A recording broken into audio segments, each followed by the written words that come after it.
Hello, magandang umaga po. At dito naman tayo ngayon sa ating live stream kay Toto Tirador ng social media. Ang ating pag-usapan po ngayon ay ang PhilHealth na pinag-usapan ngayon mamayang hapon sa oral argument sa Supreme Court doon sa Baguio City. So ang topic doon main ay dapat bang ipabalik yung 89.9 billion na kinuha ng gobyerno ni Marcos mula sa pundo ng PhilHealth noong 2024? O, yan ang tanong doon. Pangalawang tanong doon na sinama din sa tanong sa kanilang petition nila ni dating Congressman Nery Colmenares ay dapat bang ibalik ang 117 billion na pundo na kinuha daw kuno sa excess funds ng Philippine Deposit Insurance Corporation o PDIC? Yan ang pangalawang tanong. Hindi lang nakatutok ang pansin ng tao sa PDIC kasi nakatutok lang ang pansin doon sa sa PhilHealth kasi siyempre sakit kasi yan ang pumutok, pero quietly natahimik itong parang tinago nila ni Bongbong Marcos yung paglipat ng pundo ng PDIC para sa mula sa pundo ng PDIC nilagay sa pinaka-general na pundo ng Pilipinas at ginamit sa ibang mga bagay. Ang pinagkagamitan nila po, alam mo ginamit po nila ito sa mga unprogrammed funds pero hindi po napunta. Pinalabas na kunwari gagamitin sa Panay Negros Guimaras na bridge projects. Naku, nung nakarang hearing, unang hearing ng Supreme Court sa PhilHealth, lumalabas na pinalabas nila ni Recto na gagamitin yung pondo ilagay daw sa Panay Negros Guimaras bridge projects. Kamukat-mukat na nakita ni Justice Ami Lazaro Javier, bakit nyo pa kailangan ang pera ng PhilHealth para ilagay dito sa PNG projects, bridge projects, pero nakita naman natin may sarili na palang binigay na pondo ang Export-Import Bank ng South Korea para sa PNG projects. Kompleto na pala. Ay, nako. Nakakaputok ng damdamin. Kaya, ang nangyari tuloy, nakakasar. Pero hindi nabigyan ng tuon, yung PDIC, yung 117 billion na kinuha sa PDIC, nilipat din, nilagay sa mga akap-akap nila, ayuda pondo. So ano naman yun sa PDIC? Alam niyo PDIC? Yan po yung insurance ng mga lahat ng depositories sa bangko. Halimbawa, magdideposito ka sa BDO at Sita Abrilia Hainos. Nagdeposito kayo sa bangko. Natumba yung bangko kung saan nagdeposito ka. So, kawawa ang depositor kung wala ng pondo yung bangko. So, para maiwasan yung ganun at manatili yung tiwala ng mga tao sa banking system, sa mga bangko, ay nilaan yung PDIC na kung sino man ang bangko na nagsasara, ang kanilang depositor ay bibigyan kagad. Ito ay garantor, pagador. Ibibigay kagad ang deposito ninyo doon mula sa PDIC, Philippine Deposit Insurance Corporation. At mind you, may maximum yan, 500,000 lang. Kaya kung magdeposito kayo sa bangko hanggang 500,000 lang. Kasi paglampas, hindi na sa uli ng PDIC yan. So ngayon, ano ang dito, ang sistema? Ang PDIC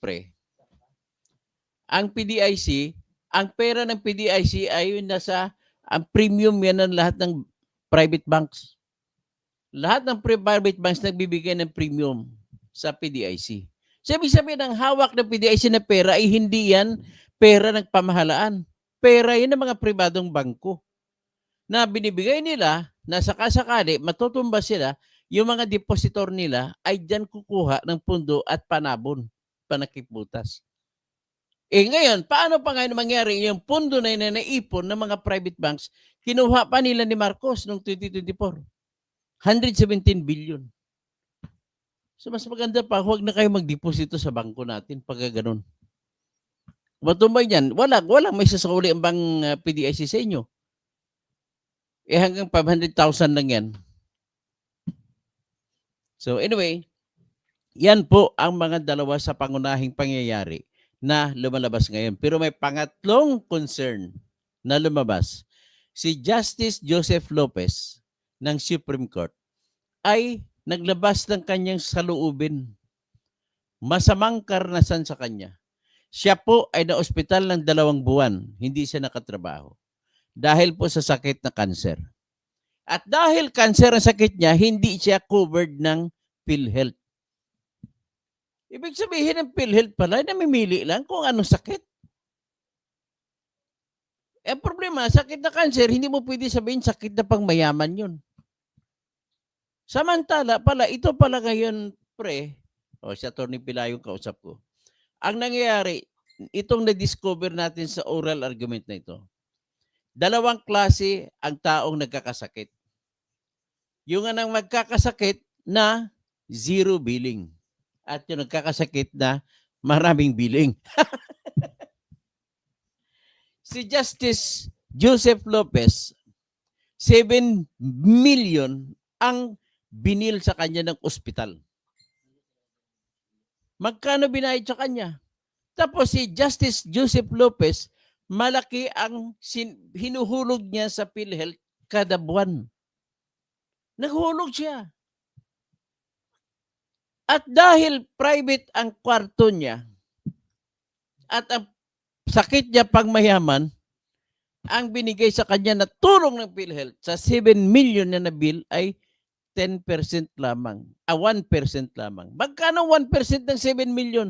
70,000 pesos. Aragoy! So, kung ikaw naghuhulog sa PhilHealth, maghuhulog ka pa ba? Kaya, yung taong kagaya kay Enrile, 101 years old na, hindi niya na kailangan ng PhilHealth. Ano kailangan ni Enrile? Actually, ginagawa ko lang ito na for emphasis, for stress lang. Si Enrile, ang kailangan niya, St. Peter Plan. Hindi PhilHealth. Kaya mga Pilipino, mas mura ngayon na ilibing ka na lang direkta sa sementeryo kaysa magpa-ospital ka. Yan po lumalabas dito. Kakatakot, kakahiya. So ito po lumalabas sa PhilHealth na usapin. Nevertheless, may isa namang usapin dito na discover ko dito, pang-apat syempre. Ano yun? Akala natin, di ba singit-singit sila yung tinatag na budget insertion, singit. Kagaya yung ginawa ng AKAP funds noong 2024, hindi po siya hiningi ni President Marcos na magkaroon ng AKAP, kaya hindi nasama sa budget na ibinigay sa House of Representatives. At ang House of Representatives, kasi sinasabi ng konstitusyon natin, diyan magsimula ang budgeting. So, all budget laws must originate from the House of Representatives. So, dahil diyan magsimula, so diyan binigay. So, pagsimula, inaprubahan ng mababang kapulungan o House of Representatives ang budget na hiningi ni Marcos, hinalukay pa ng hinalukay at maraming tinanggal, maraming dinagdag. Sila nagpaborito nilang project. Pero kahit pa ganun pa man, wala silang nilagay na AKAP. AKAP lang, tingnan natin, AKAP lang. Pagkatapos, nangyari, inaprubahan ng House of Representatives, pinasa ngayon sa Senado. Kasi iyan nakalagay sa konstitusyon natin. Pagkatapos ng House, ipasa sa Senado. Pagdating sa Senado, hinalukay din ulit. Pero wala rin silang idinagdag na AKAP na pondo. At wala rin silang nilagay na linya ng batas na magsasabi na pwedeng kukunin ang sobrang pera ng PhilHealth, lahat ng private, lahat ng government or public corporations, kagaya ng PhilHealth, kagaya ng Philippine Deposit Insurance Corporation, kagaya ng Development Bank of the Philippines, kagaya ng Central Bank of the Philippines, SSS, JSIS, ang dami nating private corporation. Kasama na dyan ang NAIA, kasama na dyan ang lahat-lahat, Metro Manila Commission, lahat-lahat, ang dami yung mga mga korporasyon ng paggawa ng bansa. Kasama na dyan yung Clark International Airport Corporation. Yun, Pagkukunan. Yan ang sinasabi. Ulitin ko lang, hindi nakalagay sa original na batas para sa budget ng 2024 ang linya na nag-uutos na pwedeng kunin ng pamahalaang nasyonal ang sobrang pera ng mga pribadong korporasyon ng ating bansa. Tawagin ko lang private corporation of our government. Pero ang tawag na term na dapat ay public corporation. So, kaya, ulitin ko lang, hindi nakalagay sa original na budget na hiningi ni Bongbong at hindi rin nakalagay ang AKAP. Actually, ano pang ibang hindi nakalagay? Yung 12 billion na para sa plebiscite ng COMELEC, hindi rin nakalagay. At hindi rin nakalagay ang 176 billion na flood control projects. Sa 2024, pinag-usapan natin na iba yung 2025 na kinakaso ni Vic Rodriguez. So, ano nangyari? Pumasap, natapos sa House of Representatives, walang ginalaw tungkol doon. Walang dinagdag na AKAP, walang dinagdag na 12 billion sa COMELEC, wala rin dinagdag na 176 billion para sa Department of Public Works and Highways. At wala rin nilagay na batas na nagsasabi na pwede kunin ang sobrang pera ng mga public corporation kagaya ng PhilHealth. Okay? So, pumunta na sa Senado, wala rin ginalaw. So dahil may mga pagkaiba-iba, kailangan magkita uli ang representante ng House of Representatives at Senado para pagtutugmain ang batas bago pipirmahan ng presidente. Akalain mo, ang trabaho lang nila kapangyarihan magtugma. Anong ginawa? Nagsingit! Anong siningit? Siningit ang AKAP. 27 billion pesos. Siningit ang 12 billion ng COMELEC. Siningit ang 176 billion ng DPWH, flood control projects. Tapos may siningit, hindi lang pera siningit. Nagsingit pa ng linya. Nagsabi, excess funds of public corporations shall be at the option of the Department of Finance transferred to the public fund commingled with the National Treasury. Yan ang nangyari. Kaya, lingid sa kaalaman natin, yung matalinong tuso na kaya pala in-appoint si Rafi Ricto. Yun palang trabaho, mission niya. Ralph Ricto. Yun palang mission niya, kukunin ng mga pera sa mga private corporation. Pinag-resign si Ben Diokno. Yun pala ang ginawa. Kaya ang ginawa ni Ralph Ricto, kinuha yung 89.9 billion mula sa PhilHealth. At kinuha rin ang 117 billion mula sa PDIC para ginawa nila sa kanilang mga budget, mga paboritong budget. Kasama nga dyan yung budget para gastos para sa PNG, mga bridges sa Panay, Negros, Guimaras Bridge Projects na napunduhan na pala ng malaking pundo pa nga binigay ng South Korea. So, yan po ang nangyari. So, ang issue ngayon sa kasalukuyan, tama ba na magsingit ng batas? Pang-apat na issue yan na sinasabi ko kanina. Tama ba magsingit ng batas sa Bicameral Conference Committee na hindi pinag-usapan nung ang batas ay nandoon pa sa mababang kapulungan o House of Representatives? Hindi rin pinag-usapan sa Senado? Tapos bigla mo na lang isisingit? Tama pa po yan? Sapagkat given naman, pagkatapos sa Bicameral, ay magkaroon ng ratifikasyon, bubuto-buto ulit ang Congress, ang House of Representatives sa Senate. Sabi naman nila lang ang consensus nila dun sa oral argument kahapon ay hindi na pwede yan kasi ang ratification mabilisan na yun. Hindi na nakikita ng mga botante ng mga senador at botante ng mga House of Representatives o mga congressmen kung ano mga binago. Kaya hindi mo dapat sila isalang sa kanilang isang desisyon na hindi nila nababasa. At kung babasahin man, kailangan ng mahabang panahon. Ito, botohan lang to, yes or no lang. So iyan ngayon ang tanong. Dapat ba payagan ang batas na siningit lamang? Yan. Ngayon, ang isa sa konsiderasyon natin, ang utos ng Konstitusyon ng Pilipinas, kapag batas ng budget ang pag-usapan, kailangan magsimula ito sa House of Representatives. O ngayon, kung sinimulan nila sa Bicameral Conference Committee, na pangsingit, hindi siya inumpisan sa House of Representatives. Therefore, bawal. So therefore, lahat ng mga pondo na siningit ay hindi nagsimula sa House of Representatives. So bawal. Yan po sa ngayon ang issue sa atin ngayon sa oral argument ngayon mamaya. At kung mag-decision dito ang Supreme Court, kapag sinabi ng Supreme Court na okay lang yung batas, di, ibig sabihin, sa sa sunod na mga taon, gagawin yan ng mga pamahalaan natin kung sino man ang presidente na kukunin ang pundo ng GSIS, kukunin ang pundo ng SSS, kunin ang pundo ng Pag-ibig, kunin ang pundo ng iba't ibang mga NIA, dami mga public corporations, kukunin ang pundo ng CAAP, lahat para ilagay at itutustos sa kanilang paboritong project, sa kanilang paboritong proyekto na nakalagay sa bilang unprogrammed funds. So, ibig sabihin, walang kwenta pala itong sistema natin.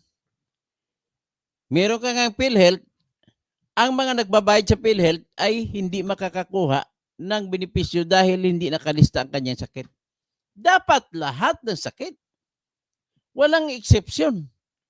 At lumalabas, yan po ginagawa ng sistema, ginagawa nilang insurance system. Kasi kung insurance system, naglalaan sila ng maximum estimated budget sa kada sakit at ilang tao magkakasakit sa buong taon. Ganon ang ginagawa nila. Tapos mamimili na lang sila ng sakit na kanang punduhan. Yung mga sakit na malaki ang gastos, cancer, ay baliwala sa kanilang listahan. So ibig sabihin, bakit natin ginawang actuarial? Bakit ginagawa nating insurance system? Dapat hindi. Kasi ang pinakamaganda dyan, kung ako ang presidente at akong gagawa ng batas, ang pilit, ganito lang dapat. Sa kada taon, maglalagay ng budget ng 100 million. Ubusin yan. Wala nang insurance. Sino may sakit, kahit anong sakit, first come, first serve. Yan ang ubusin ng pera natin. Pasensyahan ang pinakahuling magkasakit. Wala ng pondo, ubos na. Hanggang doon na lang.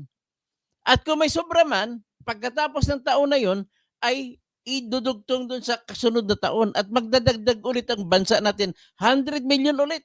Dapat ganun. Tapos at the same time, yung 100 million, kung may idadagdag, may kolektahin sa mga member, idadagdag lang doon. Pero siyempre, priority na ngayon ang mga members na nagbabayad. Ang nangyayari dito, sa ngayong sistema natin, ang mga members ay hindi priority. Ang priority yung mga member na hindi nagbabayad. Yung, kumbaga, ang nagbabayad para sa kanila, sagot sila ng gobyerno, kagaya sa mga senior citizen. Hindi na nagbabayad yan. Pero ang gobyerno ang dapat magbibigay ng bayad. Iyon yung kagaya sa 74.4 billion na 2025 budget na hindi nilagay. Yun sana ay pangbayad sa mga lahat ng miyembro ng PhilHealth na hindi nagbabayad. Hi. Hi. How are you? How is your examination? Your examination? Huh? Okay. Anyway, so iyan po ang nangyari. So, ang nangyari pa dito, minsan, ikaw ay nagkasakit. Kailangan, para maging zero billing ka sa lahat, wala kang bayad, kailangan po, Pastor Rodi Rabi, kailangan Kabunyog Jun Kabinbin, dapat, ikaw ay ilagay doon sa ward. Libre ka lahat pag sa ward. Mind you, libre ka lahat. Kaya lang ang problema ko minsan, Kabinbin, George Kabunyog Kabinbin, at saka Pastor Rodi Rabi, saka si Philip Sagalya, ang problema ko minsan, kapag doktor mo na mismo na umutos, hoy, sabihin na limbawa, nagkasakit si Toto Kausing. Ang problema, sakit mo po ay delikado, nakakahawa, kaya ihiwalay ka. So, hindi na ako ngayon pang-ward. Ilalagay na ako ngayon sa private room. Naku, pag nailagay ka sa private room, imbis na magbigay 100% na tulong ang PhilHealth sa'yo, wala na. Doon ka lang sa 10%. Swerte ka pa kung 10%, kasi kung 10%, ang naitulong sana kay Justice Joseph Lopez na 70,000, naging 700,000 sana, yung 7 million ng sakit niya. Yan po ang depekto sa ating sistema. Tanggalin natin, huwag natin i-considera bilang insurance ang sakit. Although alam naman natin, hindi natin mahuhulaan kung sino sa atin na magkakasakit kasunod. Pero, ang gagawin ko na lang sistema, kung ako presidente dyan, pagbigay ng budget sa PhilHealth, ito 100 million. Pa, bahala ka na dyan. First come, first serve. Lahat ng nakasakit, bayaran. Hanggat may pera, bayad. Tapos may proviso pa na kung maubos pagdating ng October or November, ubos na pera ng PhilHealth para sa taong yon, pwede maghingi ng supplemental. May pera ang gobyerno, may koleksyon. Sige, dagdag ulit. Total, parang i-advance mo lang.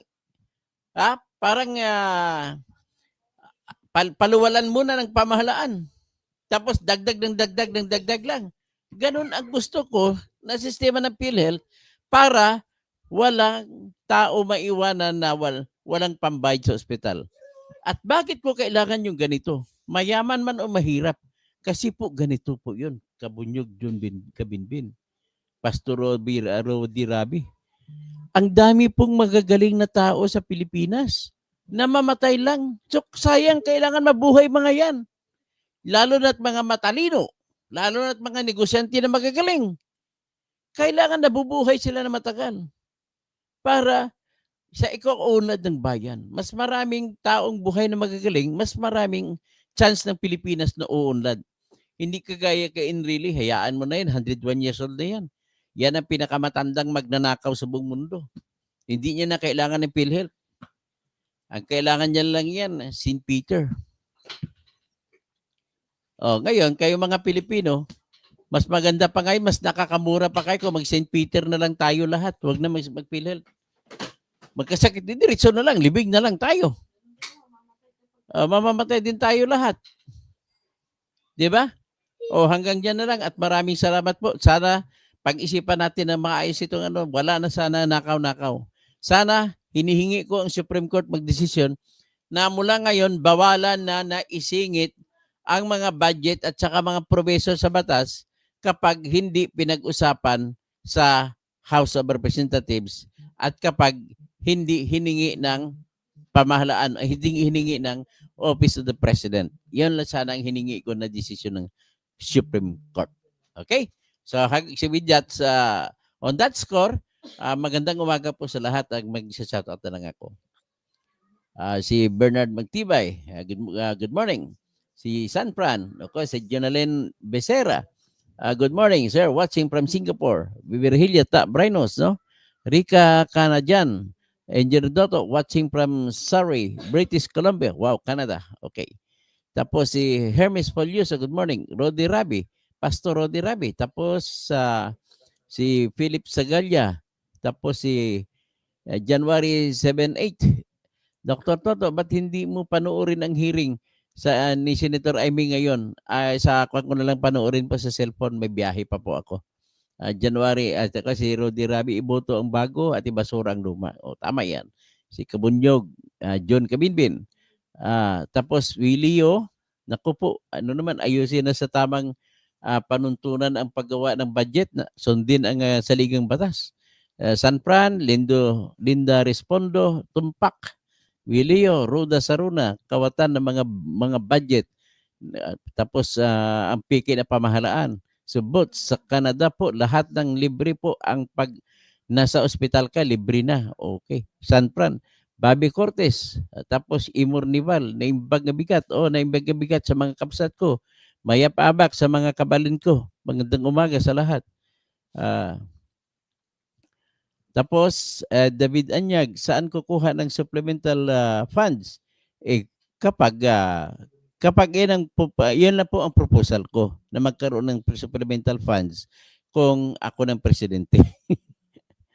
Okay, Enrico Valdicantos. Good morning.